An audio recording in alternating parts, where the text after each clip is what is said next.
The smartest guys around are about to break it down like they've won the game a million times.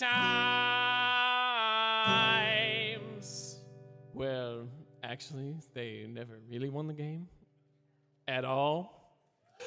Survivor know-it-alls. Survivor know-it-alls.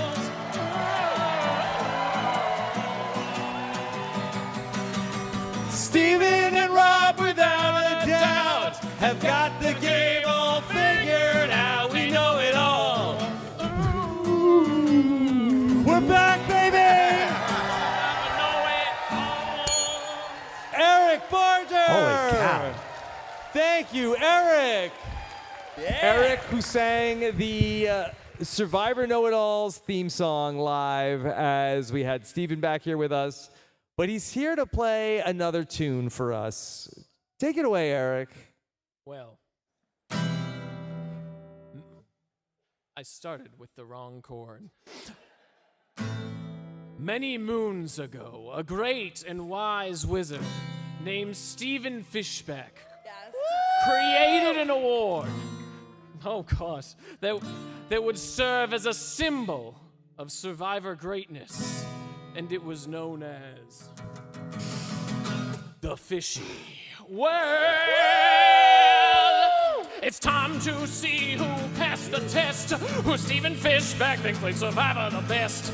If you don't get it, don't get pissy. It's time to award the Fishy. Thank you. That's so beautiful. I wish we could turn the volume way up on that. Thank you, Eric. Thank you, Eric. You two, even though you work together, you are both mutually alliance partners with Suri. Yes. Oh, yeah. Yeah. Oh, yeah. We Love love her. Suri. Yeah. But it's dangerous, we learned tonight. Wait, it's dangerous to love her. I have a bone to pick, and I think you'll back me up on this. Okay. Suri, I don't know if you guys have heard this, but I've heard her say now multiple times on this show that she's played 5 seasons of Survivor. Is it 4? What do you think? It's 5.5? Oh, I get it. Incorrect. So rude. Yeah.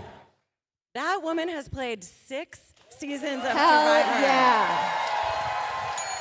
I will not be gaslit, and I will not let you be gaslit by the revolution.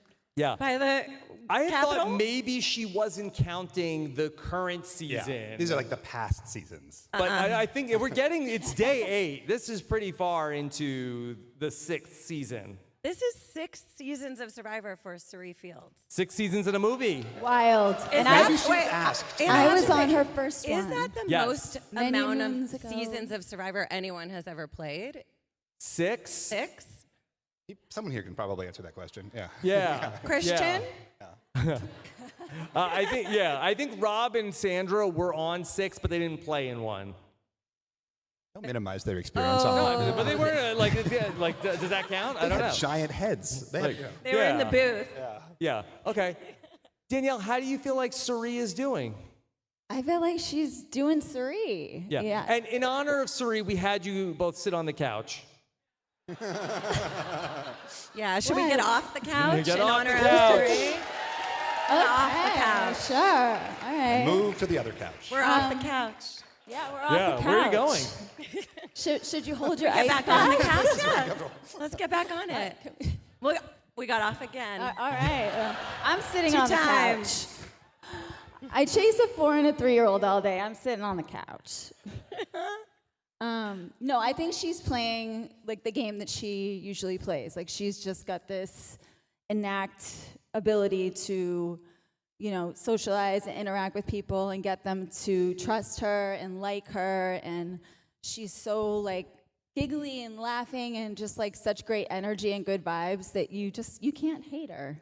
So we've seen over these 6 or however many seasons of Survivor that she's been on, she charms everyone around her, makes everybody love her, and then cuts their throats. Why are they falling for it again? Why does anyone She's so fall nice. Like, you for just can't- anything? anyone does like that. So, I don't know anybody who would fall for that. Yeah. So anyone who goes after Suri gets axed. Yeah. That's Totally. what You don't want wanna go after I'm Suri. nervous for Dee, honestly. Dee is coming out hard, swinging. Yeah. She also looks a bit hypnotized.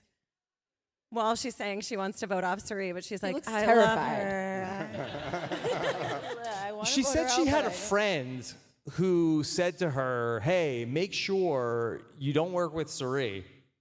Who's this person? Yeah, who is And why are you? She's not playing the game. It's like, why would you even trust that? Yeah, like, beat it, you're gonna be in the Mel. moment. Mel.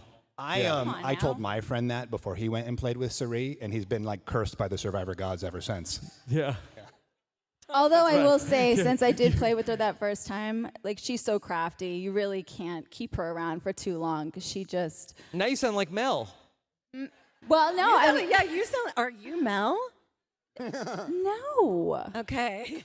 I would have to get off the I'm couch. just saying I love her, but you have to be very careful of her. Yeah. You have to be very No, strategic. anytime Suri is playing, you want her as your number you one want to ally. be on Yeah. her side. Yeah. Absolutely. Parv, did you talk at all with Suri before she played in season 50? And did you, I don't know if she asks for advice or do you like to give people advice?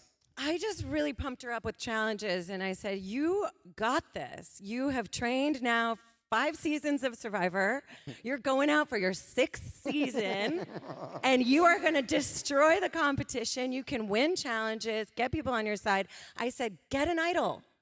You need an idol. She's like, I don't know. I said, you can get an idol. You can do it. She's like, you think so? So I was just really hyping her up. Now, you two on the Villains Tribe also played with Coach, who's back for Coach 4.0 this season. I'd love to get your feelings on what do you think of this new coach that's come back? Actually, yeah, all New three of coach. you played with Yeah. Coach. Yeah. He's pretty honorable. So much integrity. Yeah. You know, he's such a character. Like when you're on the island with him and you're so like lethargic and weak and like you just have no sense of family he's just like a nice, you know, he just makes you laugh and he's just like, what are you saying? Like the stories that he tells, you don't even know what he's talking about or if they're real stories or if he's making them up, but he makes you feel at home. Oh. Now, Danielle, in addition to playing with Coach, you've actually acted with Coach in the movie yeah. 180. Can you tell the difference between the authentic Coach the player and Coach the thespian? Oh my God. Yeah, that was an experience. That was the first film that I ever worked on, and he asked me if I wanted to, and I was in acting classes at the time, and so I was like, sure. He asked me if I wanted to do the film with him, and he honestly wasn't that much different than when he played Survivor. It was very like, it felt right. I was like, oh yeah, this is you. This is really who you are. The role he was born to play. Yeah, he's a man of honor and integrity, and we love that about Coach. John, what else has caught your attention for season 50? Okay, so one thing is, I didn't realize they kept making this show after the first episode of season 47. No, jokes aside, I'll just say something true, which is, this is the first episode of Survivor I have watched since I was voted off, to be honest. Really, I love Survivor, and I was like, you know what? I'm stepping back. I do things either 0 or 100%. I was like, I'm going to 0 on Survivor. But it's so fun to see everybody here and to see all of you so enthusiastic about it. This was a great way for me to like get back into Survivor. Yeah. You know, so I listened to the podcast you did where you interviewed Cochran a couple of weeks ago, and of course interviewed Parvati as well.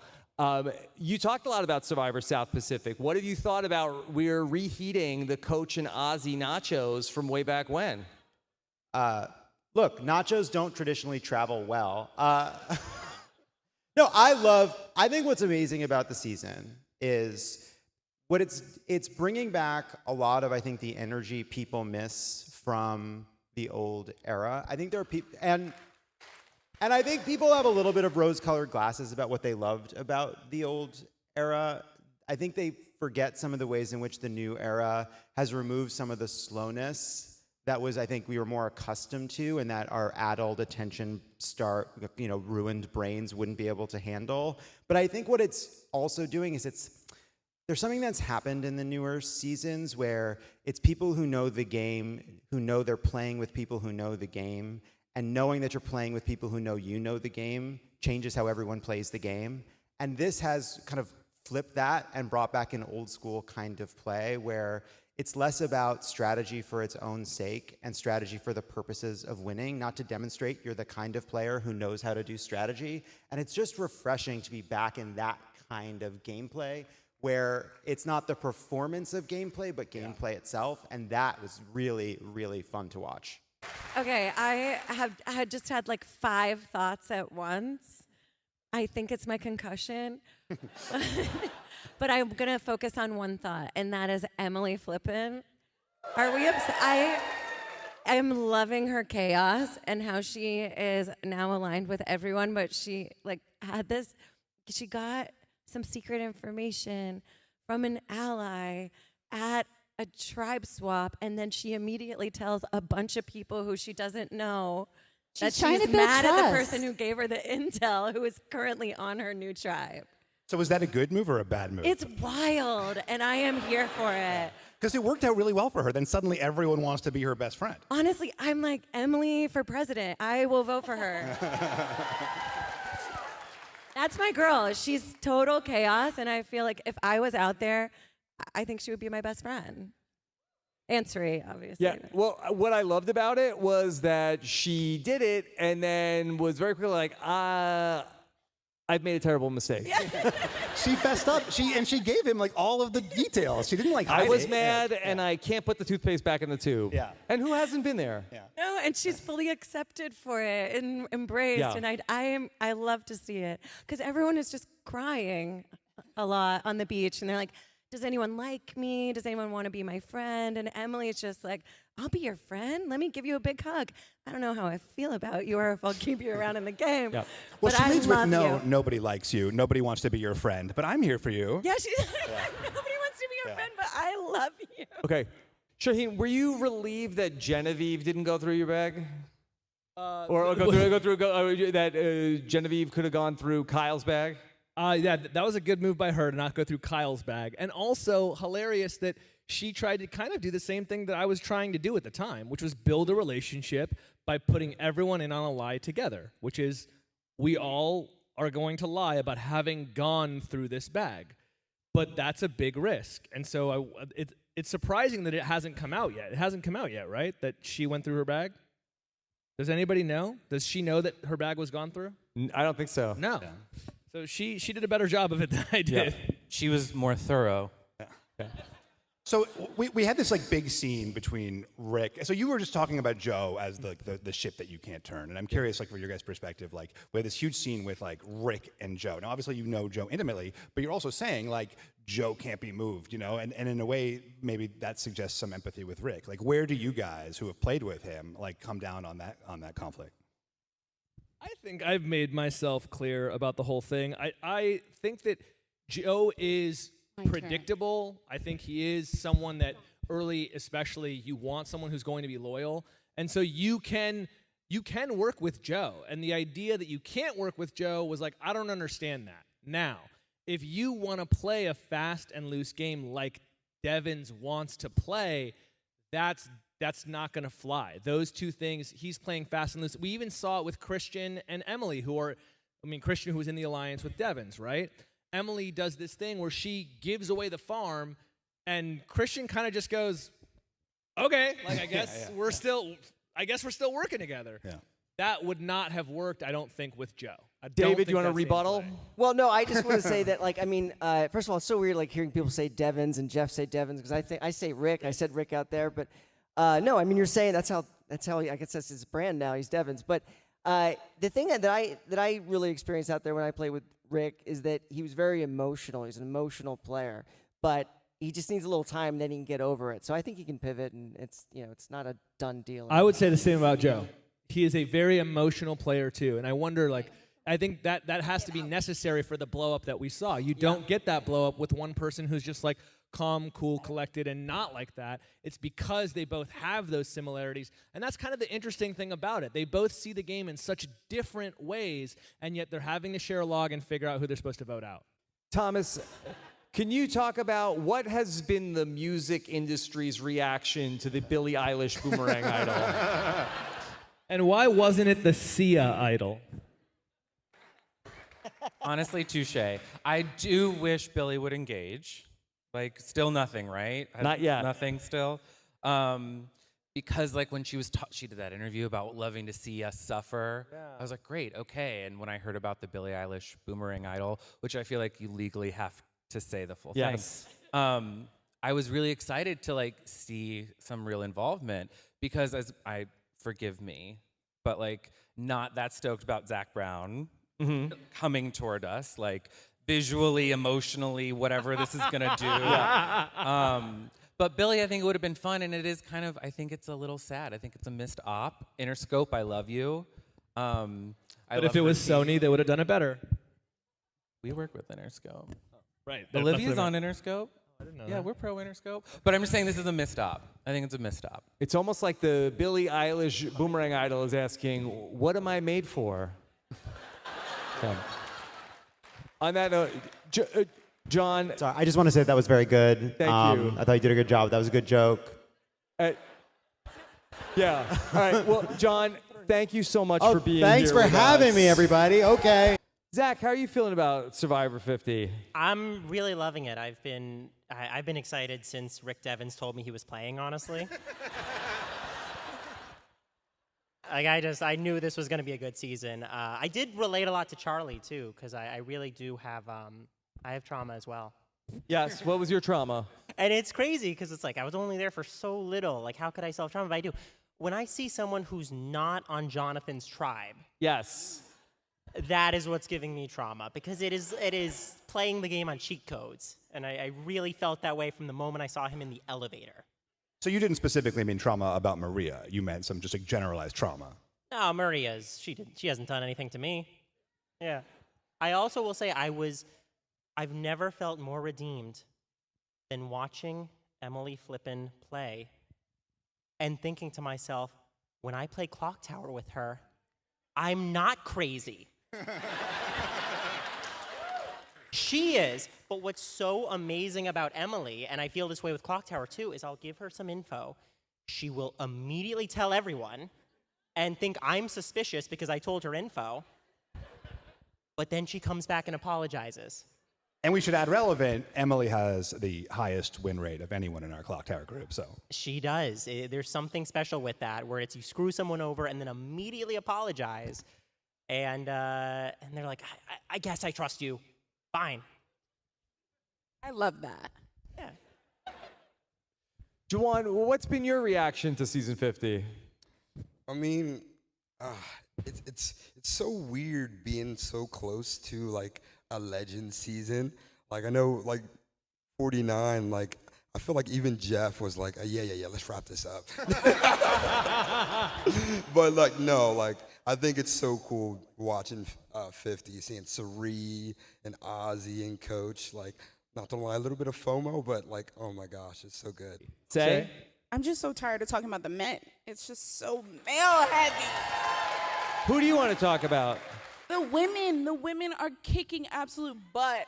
And thank you, and release the Tiffany edit.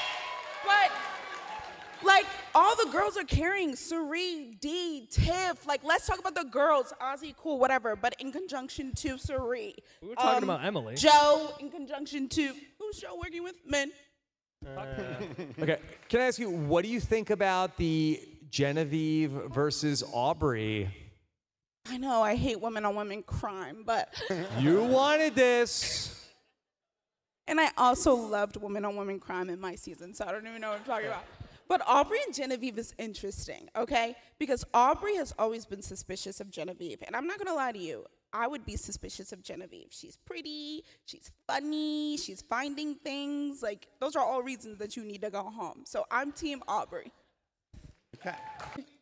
Actually, can we just clap it up for Savannah? I think she did really good. Yeah. I think she did really good based off of the target. I can't even imagine, How about Riz God? How do you think he's doing? Riz God. Let's clap it up for Riz God, too. I mean, Really funny episode with him tonight. That was amazing. Charlie snapshot in my mind forever. Yeah. The crowd had you all had such a big reaction to Charlie saying that he was going to vote out Rizzo because of that was a big mistake.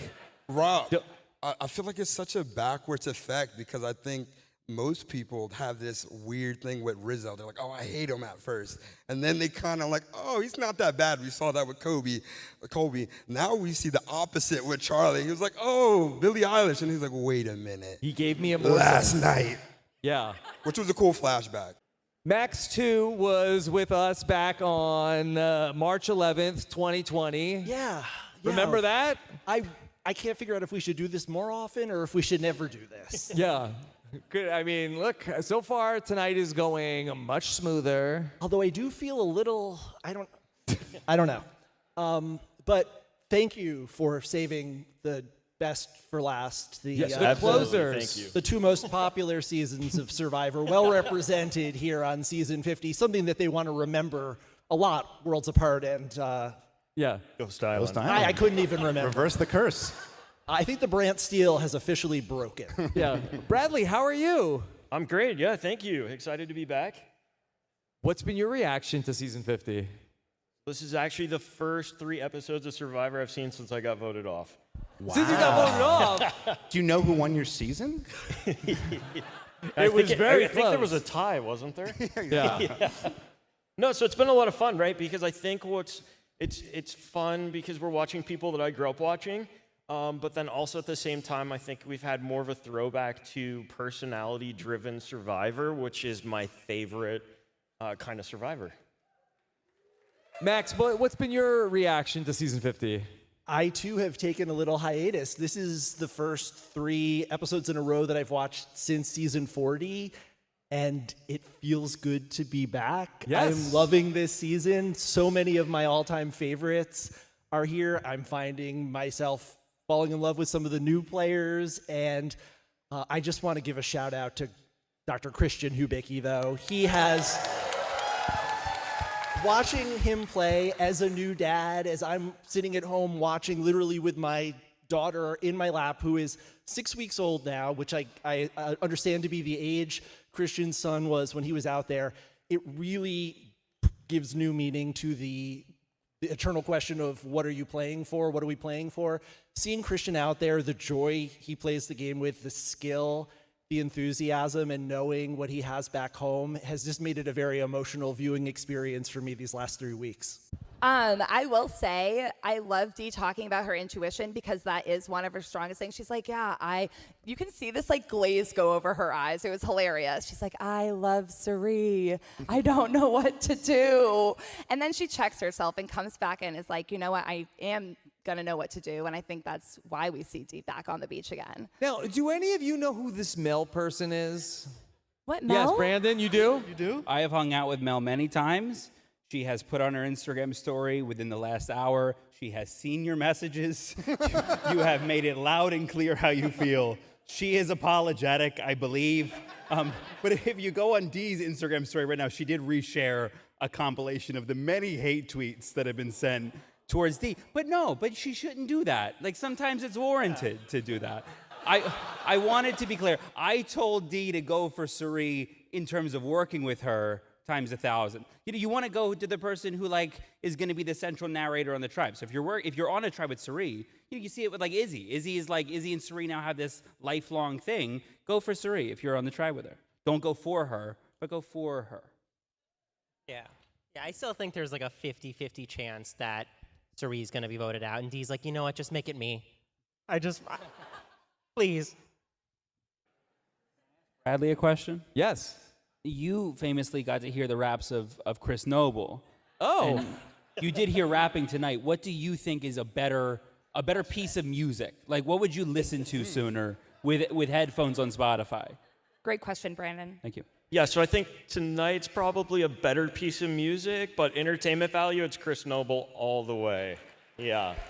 He's an absolute legend. You don't want to live with him for a whole week on a beach, but he's great. If you haven't watched a lot of Survivor, do you think that Jeff has been rapping a lot since you've been gone? Yeah, I'm wondering if this is the new era. Every This is episode the new has era. a rap or something. I just, Yeah, we were I close thought it to was 26, interesting right? when the first thing I could think of when Jeff was doing his little song and dance for us was I heard that they're trying to direct this more towards kids. Is that true? Like the audience of kids? Is that? Kids Doesn't he love say that the watching, audience is like changing to younger? you know, generational game show hosts rapping. They love that. They love 65 I think that he year-old thinks it's what the rappers. kids want. That's what they so, like. Yeah. On the kids argument, I mean, I've said this before. I'm 11 years old watching Randy and Maddie fight over that ball to put in that little challenge in Gabon, and that was cinema. Shout out to Rizzo, who's somewhere. God. So you didn't, the vibe. We love the vibe change, but Survivor has always been for the kids.